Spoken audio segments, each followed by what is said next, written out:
Hello, dear viewers. Welcome to Subjective Historian. Today, let's talk about smoking.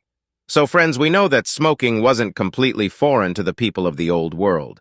Since ancient times, aromatic smoke from various plants was used during religious ceremonies to enhance spiritual effects. However, individual smoking, as we know it, was unheard of. Then, in 1492, Christopher Columbus crossed the Atlantic and encountered the astonished indigenous peoples of the Caribbean. Almost immediately, Columbus's sailors, during their first meetings with caciques, the indigenous chiefs, witnessed something peculiar. The locals would light up bundles of some unknown plant rolled into tubes, inhale the smoke through their mouths or even their noses. The sailors quickly appreciated the allure of this activity, marking the beginning of European smokers.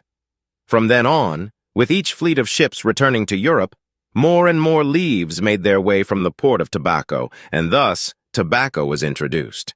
Before long, people invented pipes for smoking, and not long after, the famous cigars appeared.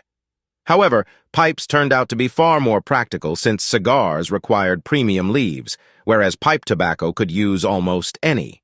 Europe and the Americas experienced what we could call a tobacco craze.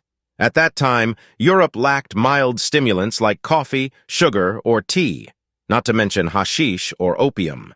As a result, demand for tobacco grew exponentially. A person who smoked once or twice often became a slave to the habit. Addiction is, after all, the body's adaptation to stimulants, just like how millions today are addicted to coffee, beer, energy drinks, and other substances. Back to tobacco, the first widely consumed drug.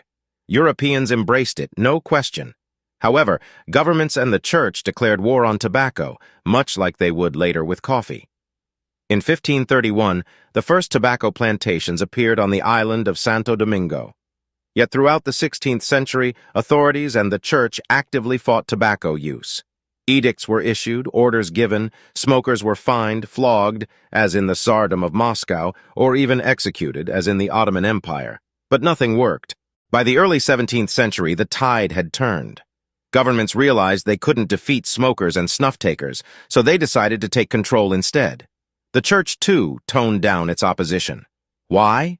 Because tobacco proved to be an excellent in-demand product, not just in Europe, but anywhere Europeans went.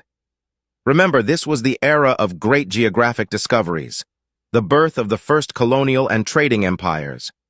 Tobacco became a powerful tool for trade with those who had tried it. An era of glorification for tobacco began. People were unaware of its harmful effects, so they attributed medicinal properties to it. Among the elite, smoking and especially snuffing tobacco became fashionable. Elegant snuff boxes adorned with carvings and ivory became must-have accessories for both gentlemen and ladies of Europe, while common folk preferred pipes, made of porcelain, clay, or hemp. Pipe manufacturing took off in places like the Netherlands and beyond. Even Peter the Great of Russia, during his time in Holland, became an avid smoker. Upon returning home, he abolished punishments like nostril slitting or whipping for tobacco use. Back in America, there was one small problem. The Spanish held a monopoly on tobacco cultivation and strictly forbade exporting seeds. But human ingenuity prevailed. Enter John Rolfe, husband of the famous Pocahontas, who managed to smuggle premium seeds from Trinidad and became a prominent tobacco planter in Virginia. This move helped build the economic might of the colony and even laid the foundation for the future United States. Tobacco was in massive demand back then. But what about the peace pipe, and why peace? Let me remind you, before Europeans arrived, Native Americans didn't know alcohol. They didn't drink to mark events, they smoked. The phrases "bury the hatchet" and "smoke the peace pipe" symbolized the end of a conflict.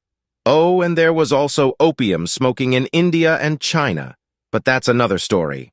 That's it for today, friends. Don't forget to like and subscribe. See you next time.